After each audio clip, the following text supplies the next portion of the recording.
What's up, everybody? How you guys doing? Welcome to the Monday MODCast. My name is Patrick Wickard, and we are going to discuss our upcoming trip to Washington, D.C., where we are going to observe the siege of the White House. But we wanted to dig in a little bit deeper today and talk to you guys about who's actually putting this on, what their interests are, what we've been able to figure out as far as what we expect to see when we're there. There's a lot of little bits of truth out there, not a whole lot of like big ones. So we had to really dig into these guys to kind of figure out what was really going on.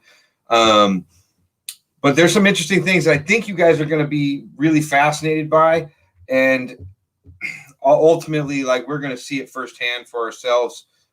We will be flying out Wednesday. John Lee and I will be flying out of Boise together, and we will be in DC by 9:00 that night. So it'll be interesting to see DC. I, for one, am personally very, very excited about seeing Washington, DC. I never thought I would see it like this, though. I'm a little worried, a little concerned about what's going to go on. What's up, Chuck? How you doing, brother? Hey, Mimi. I'm a little worried about what's going to happen when we're there, what we're walking into. It's one thing when I go into these things by myself. I'm finding it's a whole different thing when people I care about are coming with me. So, but yeah. So it either way, we're going to find out the truth, and that's what we were going to talk about tonight with you guys. Is what we have figured out so far. So, without further ado, I'm going to bring on Mr. John Lee himself. Come on up, John. Oh, how's it going? So, yes, you guys, it's going to be an interesting thing. I can see you guys in the comments. I'm not sure. I've watched a lot of lives down there, and there's some things that are, a little disheartening. I'm not going to sugarcoat it for you. A little bit disheartening. But there's also some things that look like a lot of other protests that I've been to. So, just throw John at him and run. Thank you. Yeah, that's fine.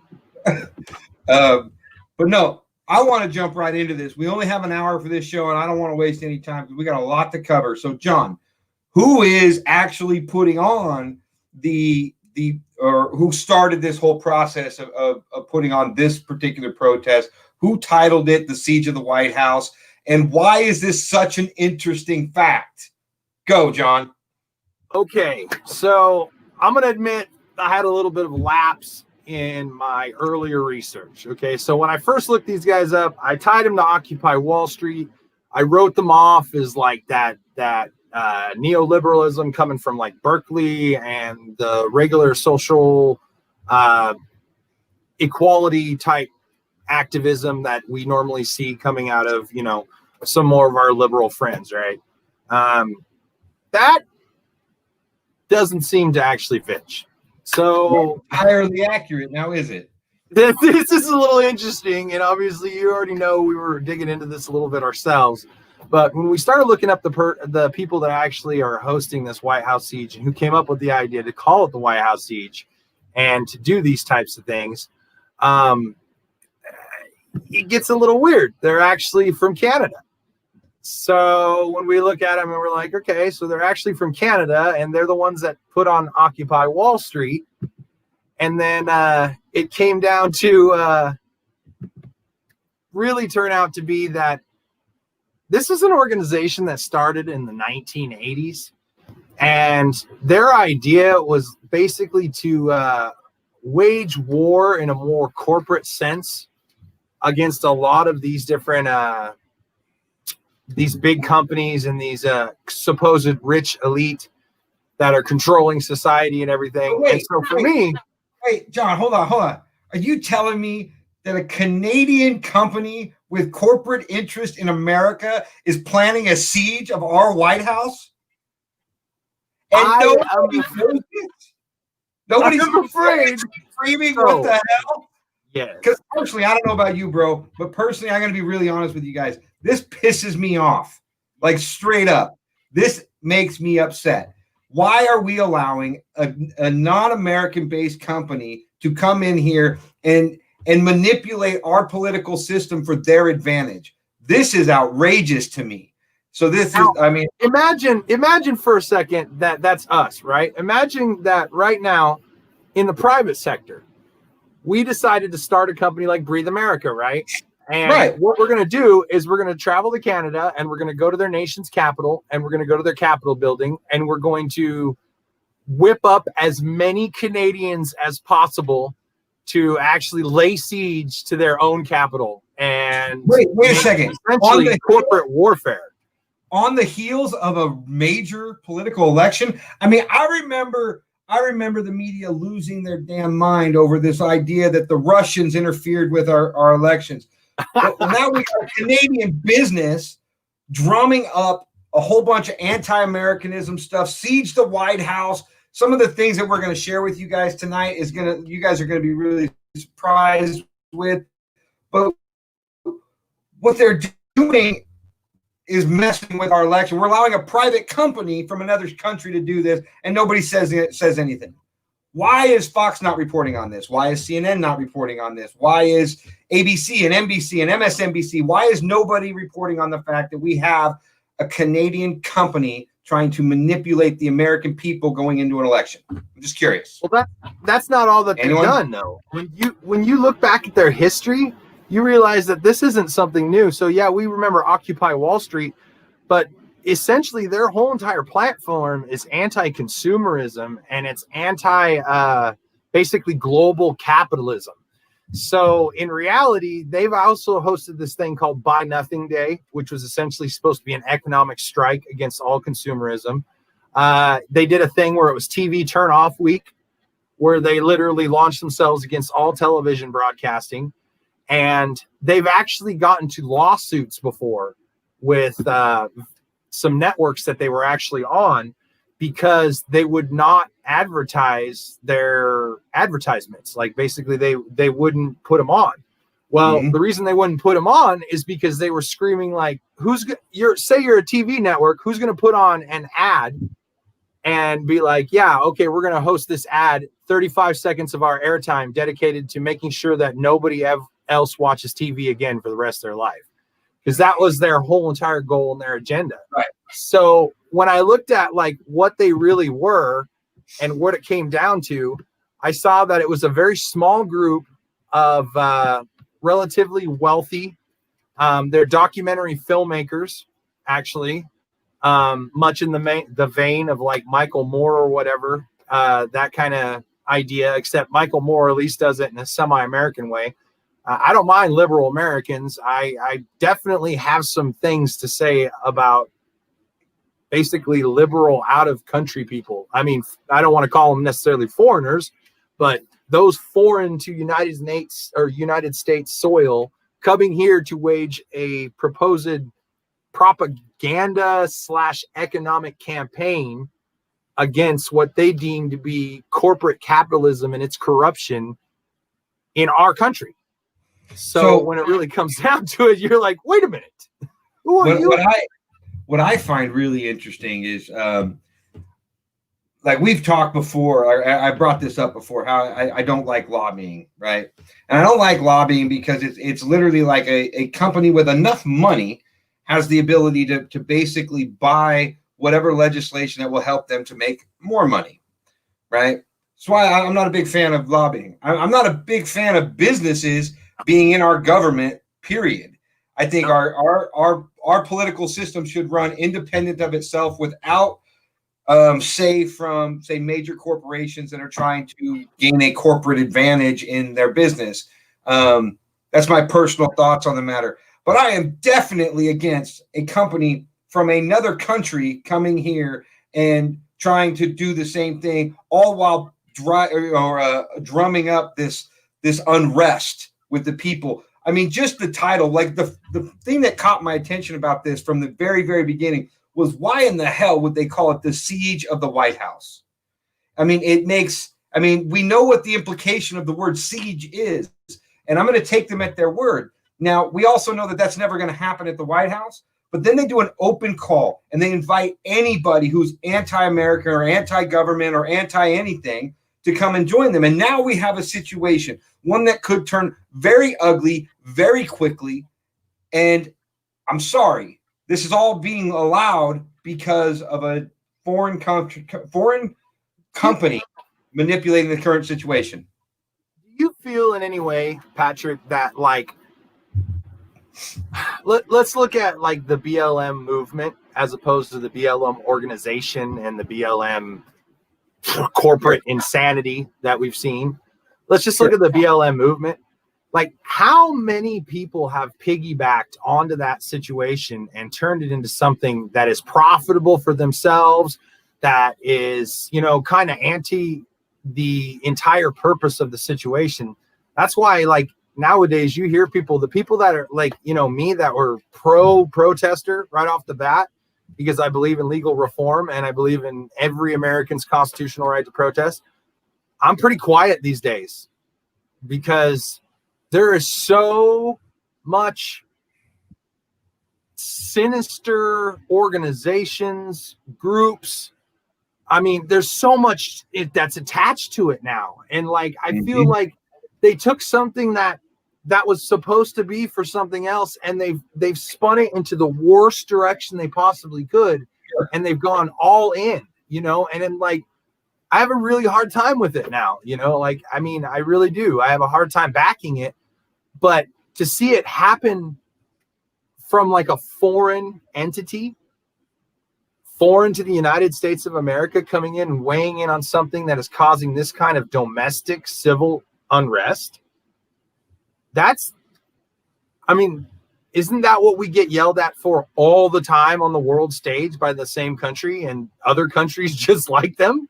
Don't we constantly get yelled at for using civil unrest to our profitable advantage? You know, that's, I'm like, are you kidding? Like, but it bothers me because in reality, I don't think they give a rat's ass what happens on either side of the fence. Like, I don't think they care if we degenerate one way or any other. Yeah. I find it frustrating because not only do I not think that they care, this is a deliberate thing. This is deliberately being done. And I think that there's a lot of people, just like with the Black Lives Matter movement, you bring up a great point. A lot of people looked at that as an opportunity, and they used it as an opportunity, and they created the Black Lives Matter, the corporation, the business side of it. They partnered with Act Blue to fund Democratic campaigns, and they turned it into a big thing, right? Like, so now we have a situation where the message is lost. And from my experience of going to Portland and actually walking into one of the most disruptive Black Lives Matter protests in the country, was literally at the end of it, I walked away with one thought, and that is the message is lost, because this isn't about that anymore, at least not there on the ground, which makes it hard. Like you said, it makes it hard to say, look, peaceful protesting is a constitutional right. But I believe in that document through and through, and so I'm going to hold to that principle. But I think we're at a point now in history where, in the 60s and the 70s, protesting worked, right? It was a great way to get a message out. It worked. But with the digital era and the digital age, we might need to rethink it, because I don't see a bunch of people looking at the protest going, wow, that's a really great issue that we need to talk about. No, I see a bunch of people looking at the protest saying, again, they're fed up with it. Well, there is, in my opinion, you're absolutely correct. The protesting itself should not be infringed. However, the way we protest needs to evolve to a point where we can kind of hit them in a bigger spot, which makes this even more alarming, because, a lot of us have brought up the fact that boycotting, for instance, is in many ways a economic protest, right? It's us saying, whatever your business is doing, we will no longer endorse it by taking part in your services. Sure. So what if we did a boycott specifically targeting certain organizations or certain policies or whatever else? Or why do we use our money, or why don't we use our money by putting it back into private markets that specifically support what we do want to see happen, or these types of things? The problem with that is, at a certain amount of time, or at a certain period of view, that's already happening. Like large corporations are already doing that. And the problem is you got to come in as little guy money and to try to throw your, couple thousand at something to try to get something pushed on or some sort of economic pushback or whatever. And in one day, they can recount every profit they have. Like if every American right now stops shopping at Walmart for an entire day, they'll notice for sure, but they'll bounce right back. They'll drop everything to 39 cents and we'll go rushing through the doors and grab it. So when you look at that kind of situation, you now see you have an open door for another country to come in and do it. I hosted a little video, or not hosted a little video, posted a little video not too long ago. That was a woman that had called Adbusters and was looking for further like understanding of what they were doing at the White House siege and everything. And here's what they found is they found that most of the contacts and most of the people that are actually at the center of the organizing and the fundraising are actually from overseas. So not just Canada either. Yeah, no, not just Canada. Some places, yeah. I don't want to be a conspiracy nut. I don't have a lot of evidence to draw very strong conclusions on who or what is involved. However, I think we've all seen the agenda for a while. And I think that in the back rooms, people speak about it and everything else. And I think sometimes a lot of people do get the who wrong. A lot of people will blame a portion of Americans, or they will blame a portion of the media, or they will blame a portion of the government. And when reality, when you have to look at it, it's kind of the entire system in a way. And when you look at it, it's a foreign influence on things that used to be sovereign to America, and it's coming from multiple directions. We just literally essentially kicked China out. They closed the Chinese embassy because we caught them once again dabbling in corporate espionage. We have heard that somebody, it may not have been Trump, it may not have been Biden, there's a lot of back and forth on it. Somebody has been communicating with Russia on the inside. Somebody has been communicating with China, or at least cooperating in some way. Somebody has been communicating with these kind of people, these activists that are coming out of the woodworks. I don't think it's any great shock that the BLM protests started happening in a lot of key countries. And we pointed to it as a global sign. But when you realize that when you go to these countries, there's not a lot of information about what the BLM actually is or what they stand for, you realize that that's artificially generated, in my opinion. It's artificially generated. Because here in America, it makes sense. If somebody's standing out in a street with a BLM sign, they know that Black Lives Matter and there's a police thing, and we know what they're standing there for, right? That's right. What they're protesting for.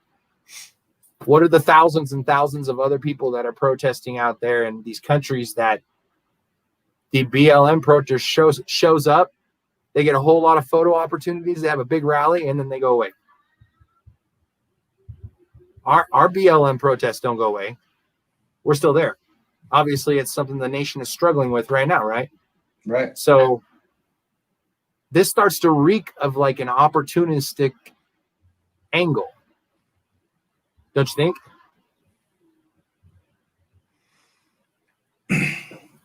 Yeah, it does. Is that too far out on the? Is that too far out? It's not. And so the only reason I don't just jump in there with you full bore, bro, is because I tend to wait for factual information that I can, that I can actually find, and I can look and I can research. But there is something about all of this that's going on that just doesn't quite add up. And I guys, honestly, I don't know what it is. And I know there's a lot of conspiracy theories out there that say this, or that. And I've tried. I have some really great resources, and I'm really good at finding information when I want to find it. And there's not any good information out there that can actually prove any of it. So at best, I'm making a hunch. At best, it's a guess, maybe an educated guess, but it's a guess. But I will say this. when we look at our country right now, the state of where we're at right now, and we take a step back and we take a look around, what do we see? What do we see, you guys? We see rioting in the streets of multiple cities, and those riots are actually riots. They're not just peaceful protests. Are there peaceful protests? Yeah, we don't see those ones. We see a lot of like riots right now. And is that because that's what's happening everywhere, or is that because that's what the media likes to show us? I don't really know. I can't really tell you. I don't think we have riots everywhere. We're coming into an election cycle. The election's actually very, very close, and yet somehow we haven't had a single debate. It doesn't make any sense to me. We're dealing with a pandemic. We've got the whole coronavirus thing. We've got kids not in school. Everybody's doing online school. There's so many things going on. It's hard to really know what it all adds up to. But what I do know, wrong is wrong. And allowing a company from another country to come in here and drum us all up and get a whole bunch of people that don't like each other all in the same place screaming whatever it is we're going to hear that night, that's not only wrong, that's dangerous. And what's going to happen if it gets dangerous and it turns violent? That company and these people that have put this on, they're going to go laughing off into the woods wherever they came from, back to their homes, right? They're going to be gone. I hope so, but I doubt it. You don't usually stage something like this if you don't have a stake in the inevitable outcome. That's my problem with all this. Like, it doesn't bother me in its nature just by the fact that it is. It bothers me because what does it mean? And every possible explanation that I've been brought up to is chilling. Like every possible idea. Now, I don't know. Let's see. I don't know. How do you know? Did you say there was outside money going to BLM? No, I did not. Christopher never said there was outside money going to the BLM. What I said is that the money coming from BLM feeds the Democratic Party through a company called Act Blue, a nonprofit called Act Blue that's a Democratic funding branch. It's kind of like Project Veritas for the Republicans. Same kind of situation. But no, we're talking about the fact that the people responsible for putting on the siege of the White House, the one that actually started all this, is actually a Canadian company. What's the name of the company, John? Adbusters. Adbusters. It's a Canadian company that is basically, and other people, the main people in all of this are foreigners. And so it's interesting. That was something we were wanting to talk about. But yeah, so all in all, like, I'm with you, Christopher. Like, I try to stay away from the conspiracy theories because I like facts. I like to be able to know, but all good conspiracy theories know, or conspiracy theorists know, there's always some truth to it, right? There's always some truth to that. The question becomes where is the truth? Mimi wants to know if I think maybe they are trying to cause a revolution.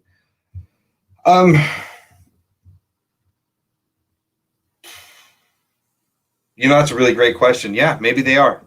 It's a possibility, but why are other countries interested in causing a revolution inside the United States? That's a dangerous question, and there are no good answers to that question. That's the problem. Like, no. So, well, at least let me rephrase that. There are zero good answers for Americans to that question. But yeah, the whole thing just doesn't seem to add up. What we got here? Complete manipulation. We are smarter than that. If we just keep things in perspective and stay level-headed, we don't have to be taken advantage of like this. I 100% agree. I 100% agree. And this is also why I'm willing to go to DC and see for myself. That's why we're going to be in DC. It's why we're going live down there. That's why we're going to be, showing all of you. Yes, there are going to be different groups down there from what we hear. Obviously, we have no control over who actually shows up, but from what we're hearing, it's not just going to be this ad buster organization and the people that did Occupy Wall Street. It sounds like we're going to see the BLM, the NFAC is going to be there. There's a handful of 3%ers are supposed to start or show up. Patriots supposed to show up. I don't know that for sure. I just have heard rumors that the 3%ers. I've heard a lot of rumors, and they've been showing up to a lot of things that NFAC is showing up to. They didn't really take too nicely to that. Rumor has it Antifa is going to be there in full force, like they're bringing everybody. So there's a lot of people. And like the NFAC, their leader speaks out against the BLM like in a pretty profound way. He's not a big fan, and he's been calling out the 3%ers every chance he gets a microphone in his hands. Antifa. I'm sorry. I sometimes feel like people just hear on NPR that 3%ers are white supremacists, and they don't realize that they're like 7th generation tactical families that have been preparing themselves for the inevitable revolution, and you just leave them alone. Every time any 3%er comes up, you say Constitution, Constitution, America. So Christopher, the NFAC is a all black militia that has come out recently. Very aggressive, very in your face. A lot of negative stuff coming from that guy. I think he demanded Texas at one point in time. Now, as far as the 3%er goes, like John said, that's a well-established, trained militia that's been around for a very, very long time. Is what they are. So really, it's a series of kind of like some other more organic situations. 3%er is kind of a flag. So there's a lot of militias that raise the 3%er flag. So it's not even just one embodied organization. It's basically it's kind of like calling out everybody with cowboy hats. It's a huge group. It's like everybody who identifies as a patriot as being basically, and it's not accurate. The percentage is not accurate, but the 3% that refused to give in to the British, the 3% that stood for patriotism. That's what the whole vibe is. So they're literally talking to basically every old militia family that we have in the United States. And on the Northwest, they're like every other household. It's just that's a lot of people. That's a lot of people to call What's out. scary, guys, is that somebody actually is trying to put all of these groups together in the same location under the title the Whitehouse. When we first heard about this, John, we first looked into it. We first did a little bit of research, and literally an hour into the conversation, I called everybody. I got everybody together and said, all right, I want to be there. I want to be there the first 2 days, blah, blah, blah. Let's make it happen. And we went to work to make it happen, right?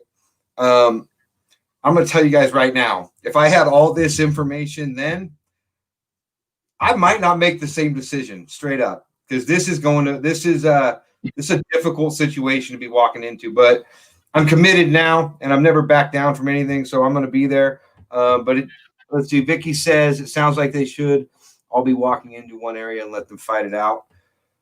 Yeah, it literally does sound like that. What's the name of the park? It's Lafayette Park. It's Lafayette Park is where it's all going down, which is literally right next to the White House. So it's going to be an interesting thing. It's I'm not sure what the end goal here is. If all of these different groups show up, we're filming from a distance. How about that? I don't want to go in and try to, for one, if I wade into the crowd, I'm automatically a protester, right? At least. Because what the hell am I doing there? So, 2, I don't like the idea of pepper spray and rubber bullets. Like, I want to keep this mug like nice and sleek. And I don't even know what the hell I would be protesting at this point, because I'm not sure which group I'm accidentally standing in the middle. Because it sounds like there's going to be 20 organizations that are all freaking wanting different things with one shared goal. And that's essentially to protest the government. Yes, Carrie. I have heard about a lot of, I'll pull it up for you. There has been a lot of movement with the military lately, as far as close is inside the United States. It's going, and whether or not that's for this or not, I don't know. But yeah, I'm aware of it. I've got a lot of friends in places like that have reached out and let me know what's going on. Somebody says bring an umbrella. Yeah, I think that's for the drone comment. Oh, for the drone. That's a good idea. I was just going to say, I think Washington, D.C. just had some record flooding too. So I was reading something about that too. So look, guys, I'm not sure what's going on. This company, though, the fact that it is outside influences that set this whole thing up, I'm not going to lie, it pisses me off. Because I feel like we're being manipulated again. And this is something we've talked about again and again, whether it be right or left. Like, it's like we're constantly being divided and manipulated on either side to buy an agenda. And now we got other companies from other countries doing the damn thing too. It's and quite frankly, I'm tired of it. And I want to shine as much light on this as I absolutely can. So I need, like, all of you guys, I know I never ask you guys this stuff because I always forget. But please jump over to the Breathe America page and share these videos with your friends. Share this with your friends. Like, we need to get the word out. When we go live in DC, we will be going live from the page. And I'm sure somebody will share it into the group. But if we're going to get this in front of as many people as possible, I'm going to need all of your guys' help to do it. We're not going to be able to do this without you. And again, I don't really want Adbusters. It's Adbusters. Chris, the name of the company. If you scroll up, I actually dropped the links in. I can drop them again. So I want to read off, if you want me, I want to read off the tactical briefing that's been released for this. So Adbusters has on their webpage, and I can pull that up. Let's see. So it's www.adbusters.org/campaign/Whitehouse Siege Tactical Briefing 1. So they actually have this up on their page right now, and this is what they have for the siege of the White House. It's been 9 years since we set off the political earthquake of Occupy Wall Street, laying siege to New York City's Zuccotti Park and inspiring thousands of similar protests around the world. The Occupy anniversary arrives September 17th, 2020, and it may be the perfect day to trigger another global Big Bang moment, a massive collective action of the sweetest kind of disobedience. The why hardly needs recitation. Because of these 9 years, the shadows have only grown longer. Inequality has soared. Not a single Wall Street CEO spent a night in jail for his role in the 2008 financial meltdown. Politicians and corporate criminals continue to savage the public trust with impunity. And all the while, this howling void of a president, his sins too many to name, sits smugly atop a corona death toll that may surpass 200,000 Americans by Christmas. It's time again for dramatic, decisive action, which is why on September 17th, in the original and enduring spirit of Occupy, we and tens of thousands of our fellow citizens will stream into Lafayette Square in Washington, D.C. We will lay siege to the White House and sustain it for 50 days. So that is their plan. Jackie, to answer your question, I've known for a while that it was a Canadian company that was involved in this, but we're just now speaking about it. But it's not just Canadians. Like, we've got, name off some of the other countries of the people involved in as far as the high-ranking. So if our sources are correct, we have Canada, we have Denmark, we have Norway, we have Brazil, we have supposedly Venezuela, we have Cayman Islands, we have Bahamas. I mean, we have like a scattering of these staff, and these are the people that are at the organization. So we do know that the very core of the organization are these people. I linked the Wikipedia page, but Cal Lazan, Bill Schmalz, Darren Fleet, Stephanie Krashno, Douglas Hado. Those are the core staff of the actual Adbusters. They're the founders and the chief editors, because they actually run a publication, a magazine that is basically anti-corporate capitalism and anti-capitalism, and talks about a lot of like I would probably call them semi-socialist issues. And they produce it twice a year. And so supposedly they're using that group, that collective, to launch these types of campaigns. But the funding behind these ads are phenomenal to get through all of the censors and all the people that don't want to, like, I mean, nobody wants this to go through, you know, and they're trying to kill it everywhere. And I keep seeing it pop up. It's all very high veneer. In fact, some of the Adbusters readers actually have started a conspiracy theory that the sleek design and the high professional quality of everything that they do belies the fact that they're actually controlled by secret rich corporate capitalists. And I'm like, makes sense. with almost no money and no budget, how hard is it to make those kind of ads, John? I mean, for those of you that don't know, John's the guy that actually does all the production stuff behind the scenes for all this kind of stuff. So like when you look at the scene and or the screen and you see all these logos and all that stuff, John makes all that happen, right? So to make an ad, to produce something like that without any money or without any budget, without any backing, how difficult would that be, John?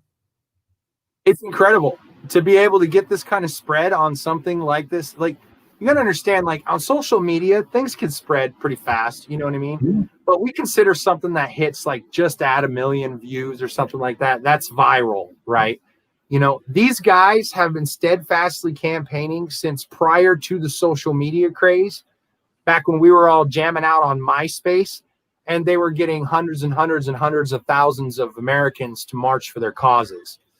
So like when you're looking at the overall organization here and these people themselves, they appear to be unusually wealthy for people who are so anti-capitalist. I just, I wonder, did they make it planting trees, or how exactly did you make your $1 billion? Recycling, right? We're all secret millionaires. Right. Picking hands up, right? Yeah. Either way you look at it, you guys, either way you shape it down. And like John threw the link up in the comments, so you guys can go check this out.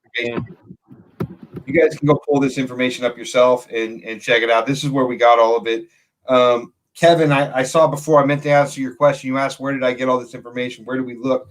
One of my favorite search engines to use is DuckDuckGo, because you get basically completely different results than you get on Google. And so you search for it on Google, you search through it through DuckDuckGo, you search through it in different places, and then you take the top 3 or 4 stories and you read up what you got, and then you're going to find some semblance of truth that points you in the right direction.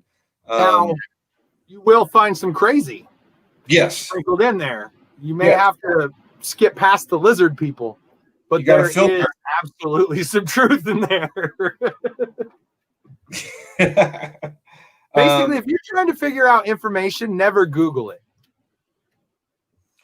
That's my take. Crystal, are you talking about donations for their ads and stuff like that? It's possible.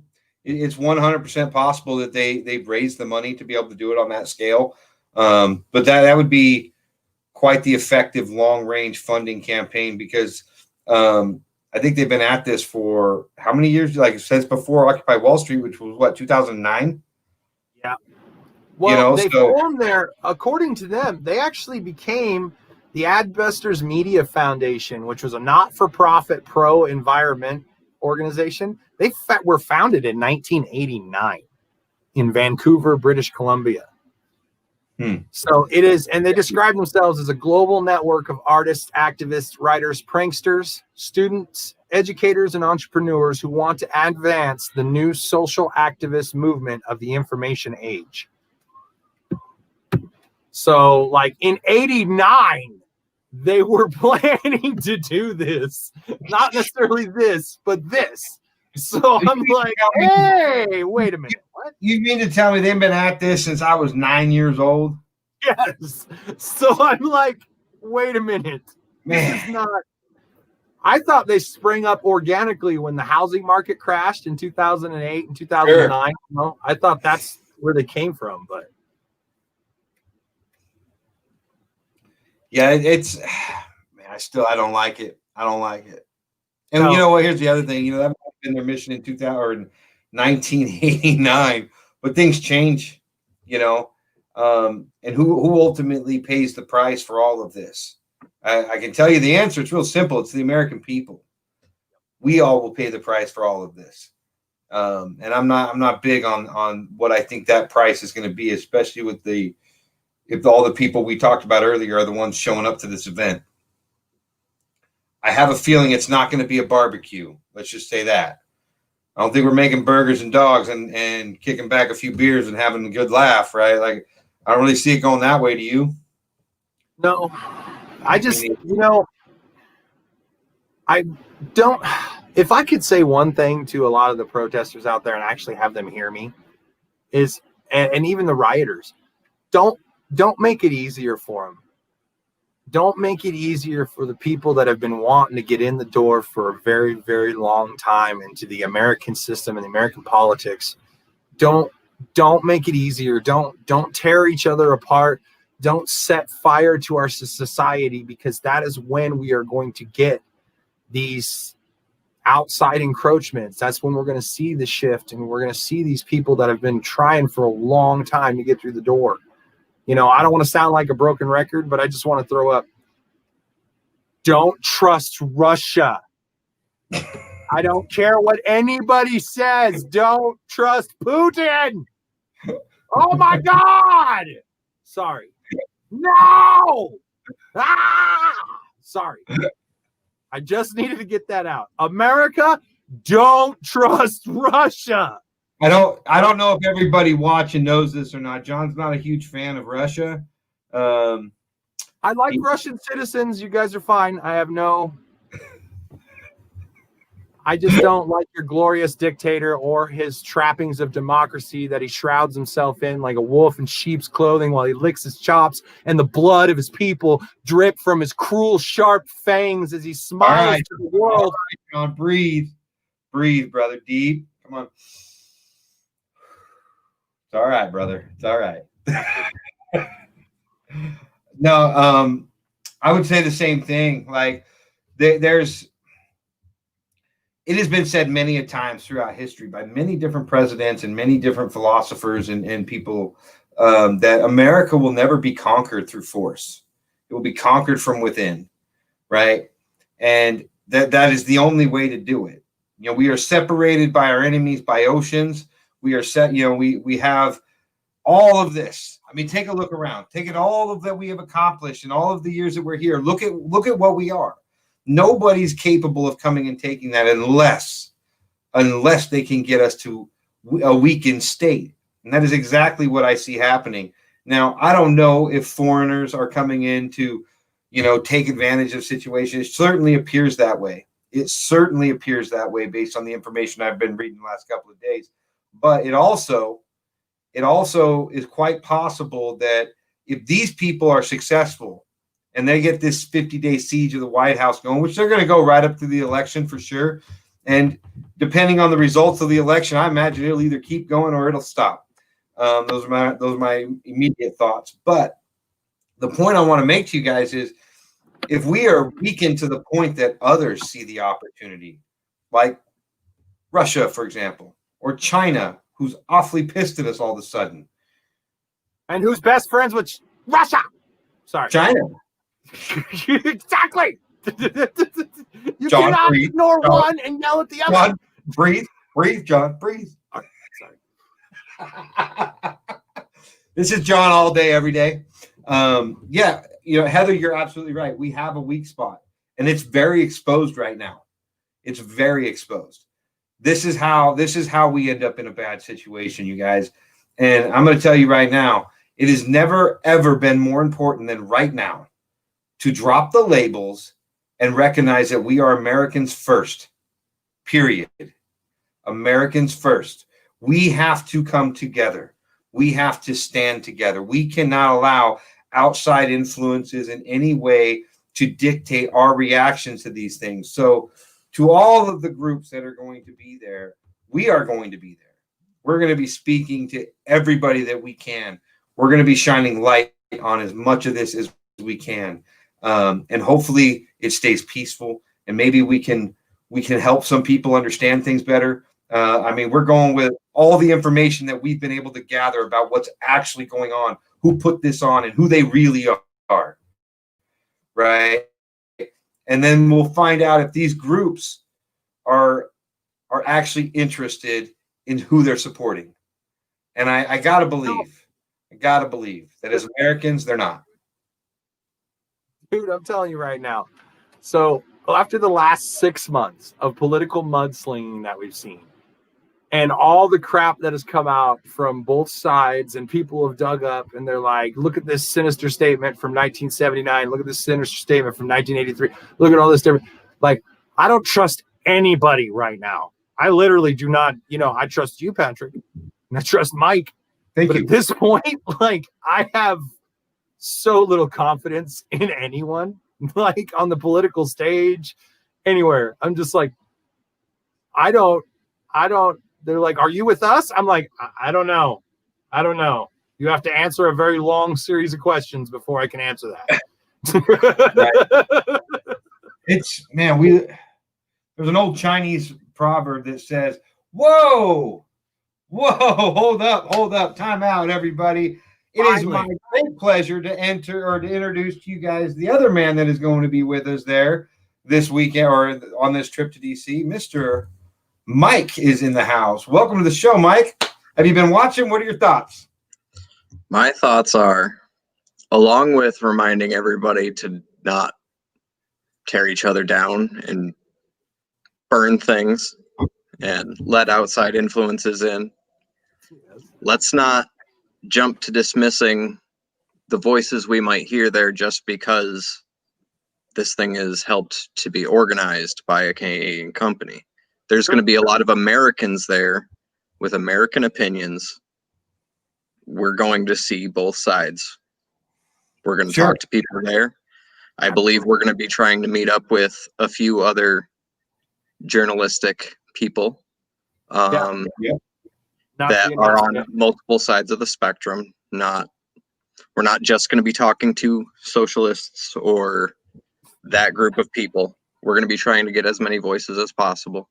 But you just got to come in here and be the voice of reason. It's irritating. You just come in here as the voice of reason. You just come in here with the even perspective. You're right. I'm sorry. He is right. And I think I've shown over time, like, I'm going to go in with an open mind and give everybody a chance to tell me what they think about. And yeah, Mike's 100% right that there are Americans going to be there. There are American groups that are going to be there. It's just that the organizers and who they are and where they come from does put a shadow of doubt for me into the purpose behind it. Now, whether that's tangible, whether that's bias on my part, I don't know yet. We're going to find out. We're going to find out when we go and we see for ourselves.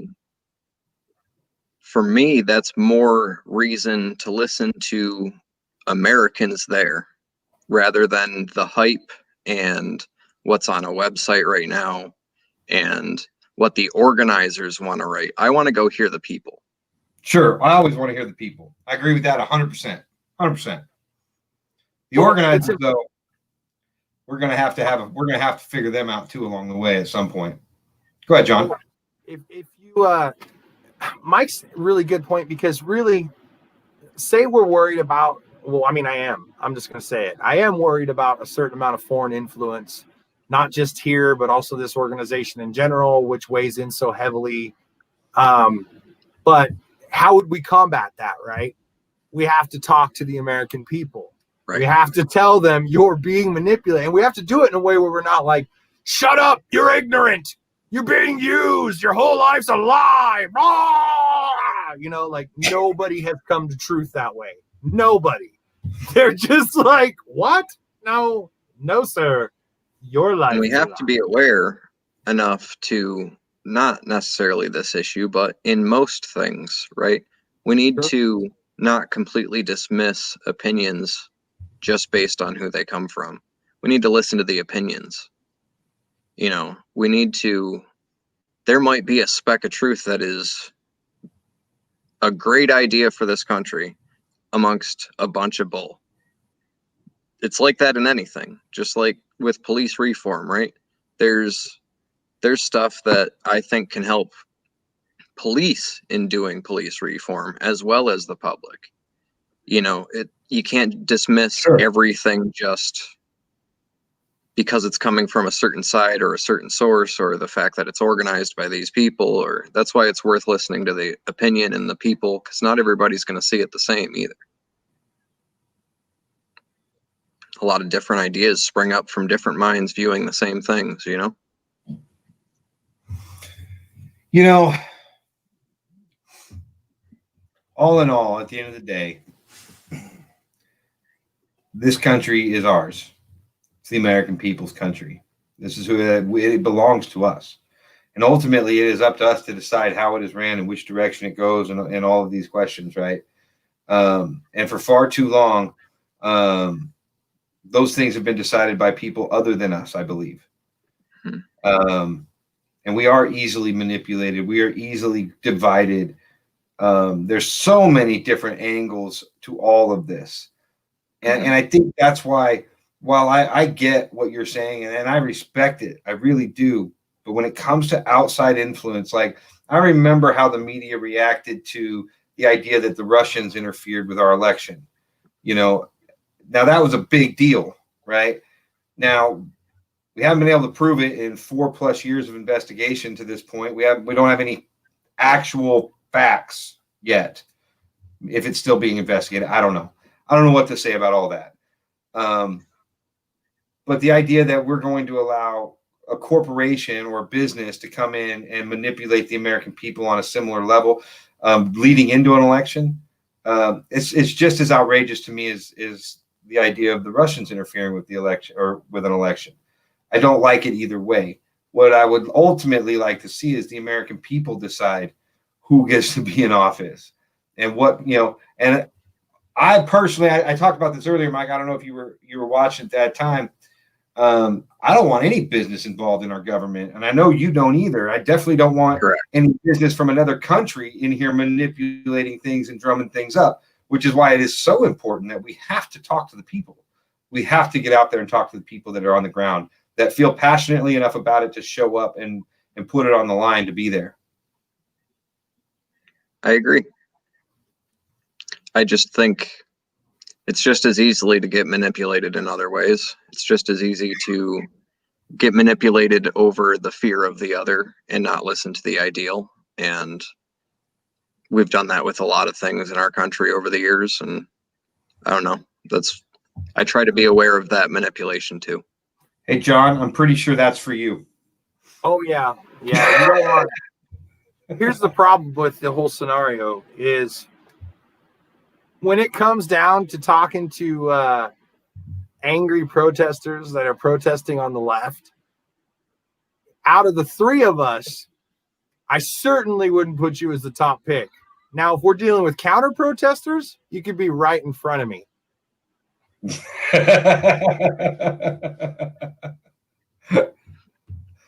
Well, it's not, all I gotta say is it's not my first rodeo, and you know what? To be honest, I couldn't pick two other people that I'd rather go with. I couldn't pick two other people that I would rather be there with that I know have my back, and vice versa. And that's and we represent a friendship here that is very, very unique because our perspectives are so drastically different. But we all understand the idea of of Americans for America. We believe in the Constitution. We believe in the founding documents. Now, do we believe that everything is where it's supposed to be? Nope. I think we all have ideas on things that need to be different and things that we can do better. But none of us are talking about throwing the baby out with the bathwater, so to speak. We all have plans and ideas on how do we work within the system that we already have. And I'd seen in the comments leading up to this before the other day that somebody was asking if we were going to participate. Let me just answer that directly again. We are not going to this to participate in a siege of the White House on any way, shape, or form. We're going there to stream it live. We're going there to have our voices be heard, to hopefully get in touch with the right people and maybe make a difference and maybe find a way to help bring people together, unite more people. From this thing to every opportunity we get, that's what I go out there for, guys. I don't particularly like going to protest. I'll tell you straight up, it's not my favorite thing to do. It's not. It's not like I'm going to get up Wednesday morning and get all excited about I'm going to be really excited about seeing DC, and I am not going to be excited about going out in the middle of the night at DC during all of this. I'm going to tell you that right now. This isn't fun. This isn't like an idea of a vacation for me. In fact, this is dangerous, and it's putting myself in danger. It's putting these two people that I care about in danger. It's one thing when I go by myself. It's another thing when I take people I care about with me. And I know these two get it because I know it's the same thing, right? But ultimately, the truth leads us, right? And if we want the truth, we have to go see it for ourselves because we can't trust anybody to give it to to show us the truth anymore. That's why live streaming has gotten so popular. That's why so many of you guys tune in and watch. That's why so many of them are posted on Breathe America, right? Like we see it all the time. So anyways, we are creeping up on that hour mark. So John, what are you thinking? I am thinking, where are you going, Mike? What do you want to see? Basically, I'm going because this is important. First of all, we've had a lot of division in our country. This is the first thing that I've ever heard trying to directly mention the White House and make that a target in their protest directly. We've had March on DC, we've had a bunch of things like that, but never something quite so targeted. I feel like whichever way this goes, this is something that needs to be seen. And just like a lot of other events that happen in our country, we can't exactly trust the media. So I would rather see for myself. I'd rather give other people as direct view I can instead of relying on CNN or Fox. I would, I'd like to go there and speak to all the different people that I can, get all the different perspectives, see why people are there, see if they know who this is organized by, see why or why not that matters to them, a bunch of different things. I agree. I think, you kind of nailed it right on the head too, is I don't trust a damn thing I see on TV hardly anymore. I am so jaded by the broadcast. And I mean, I'm so jaded by the spin doctors and the doomsdayers. Like, I can't do it. And I don't care if it's MSNBC, CNN, or Fox News. Like, none of them are innocent, in my opinion. There are some that are maybe, a little less twisted. But when it comes down to it, regular everyday life is kind of boring. We have some of our action moments or whatever, but if they report it like it is, it doesn't whip us into hysterical mobs of angry, frenzied people who will devour every broadcast they give us on the subject. Like, so it's the nature of the beast. Mainly, we have to remember to tune out. We have to remember to put down the remote, shut off the broadcast, and be like, look, dude, let's starve you of your viewers, because all you ever do is just try to scare us to death and weigh in on however you and your corporate cronies have decided to do that. And I'm talking about from George Soros to Rupert Murdoch, man. It's on both sides of it, left and right. The corporate titans that have control over our media right now, I'm done with. So that's what we do. We're independent journalists now. We didn't want to be independent journalists. We didn't go to freaking college to become independent journalists, but we are sick of seeing things through the filter of mainstream media and its horrific twisting of everything in the most inflammatory, explosive way. And then when things really matter, when Washington, D.C. is truly up to some sketchy, shady crap, especially in foreign relations, they're quiet. When corporate America is destroying us from within, they're quiet.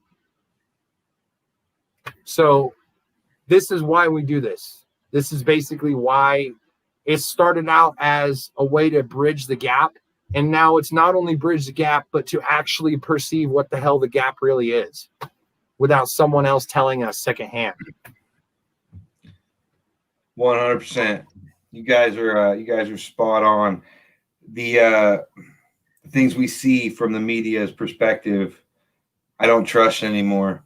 I just don't. I've seen too many times, whether it be, like you said, John, whatever mainstream media source you want to look at, however you want to look at it, they all do it.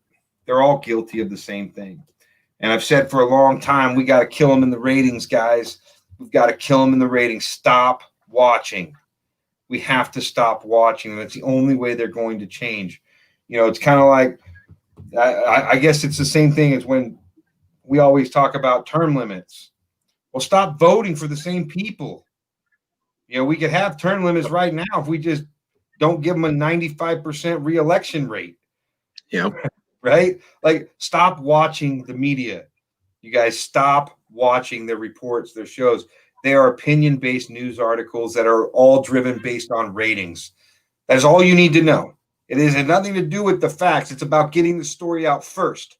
That's it. Yep. Whatever the story is. And whoever goes back and reads their printed retractions weeks later would know that, they retract all the time, blah, blah, blah, but it's not about that. It's about getting it out first, and nobody holds them accountable anymore. And there are some real journalists still out there. There are some real good organizations that do a much, much better job. But the mainstream media, you guys, you cannot trust their insight.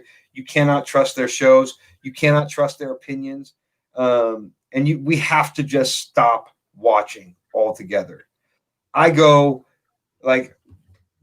to go on Wednesday. Somebody asked in the comments when we're leaving. We leave Wednesday afternoon. It starts on Thursday, which is an odd day to start, but that's when it starts. But I'm going for all of you. That's why I'm going. For everybody watching, everybody that will watch, everybody that's a part of Breathe America, I'm going to see the truth. That's it, plain and simple, because I am somebody who believes in seeing for yourself. I believe that when things are going down, something like Mike was talking about, a direct, targeted thing against the White House like this. And I realize nobody's saying it's actually they're going to attack the White House, but they titled it the Siege of the White House. The way they worded it, I feel like we are literally walking into history being made. This will go down.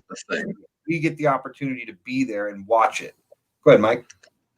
Here's the thing we've been seeing a lot with a lot of these movements. They've been getting more and more hyperbolic in their language And I think that comes from a place of getting ignored for a long time, and also from a place of honestly lashing back against getting called snowflakes. They're like, oh, you want to see that words hurt? We're going to use the worst words we can. I think there's a big history of doing that, and it's getting a very hyped up reaction. And I think that's kind of what they want. That's for attention, but we kind of need to go see for ourselves.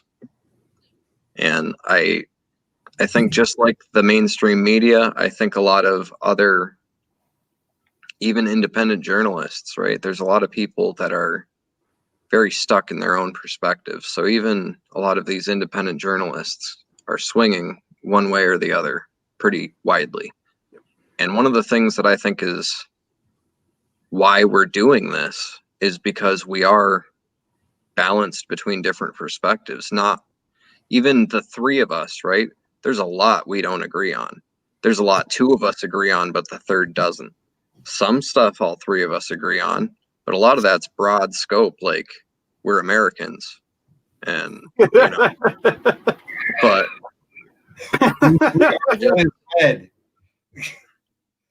our whole team in the back is so varied that I think we can be a better lens than a lot of these singular independents out there.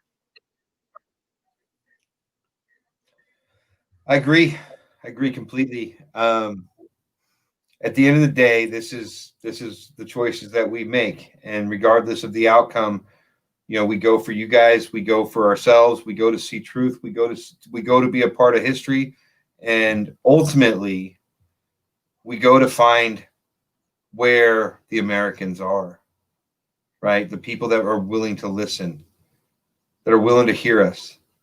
Like, because we're at that point now, right, where we have to come together. We have to. You know, John, Mike, and myself are three of the most unlikely friends that you would ever put together. Like, I don't think you could pick three different people and put them together and say, these three guys are going to be friends.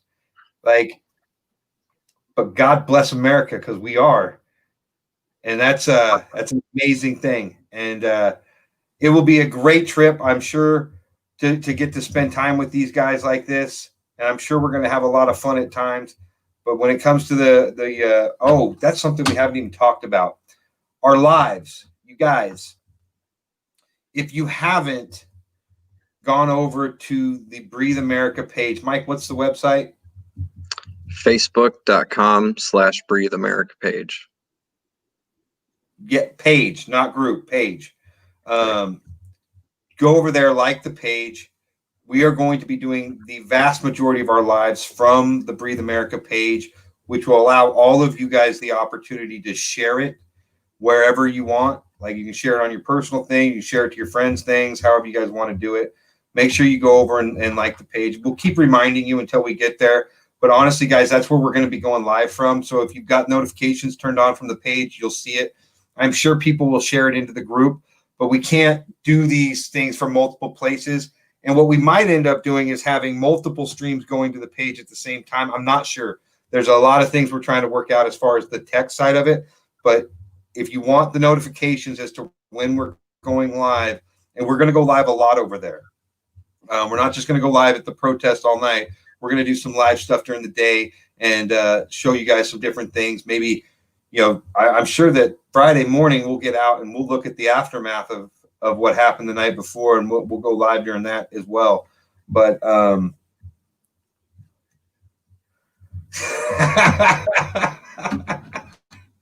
Christopher, why, man? Why? Christopher, I am the bed. I'm sleeping on the floor. With his back against the wall. All right. But yeah, guys, please jump over and follow the page or like the page and turn on the notifications if you want to see us live down there. And I'm going to say it a lot between now and then. When we get there, please share the videos when we go live. We want to shine as big of a light on this as we absolutely can. And we need your guys' help in order to do that. So I think we're going to go ahead and wrap it up. We're about 10 minutes over. I want to thank all of you guys for watching tonight. And are we going to do another show tomorrow before we leave? Or I will be doing the book club tomorrow night. I told you guys last week that I'd be doing that on Tuesday, so it doesn't get missed on Wednesday. So if you haven't, you need to finish chapters 4 and 5 for tomorrow. And we'll do that at around 7 o'clock my time, which is 9 o'clock Eastern time, just so you guys are aware. Outside of that, I don't know that we have anything planned for tomorrow unless something comes up. But again, you guys have a wonderful evening. And as always, be a little better tomorrow than you were today. And I will see you guys in the morning. Good night, everybody.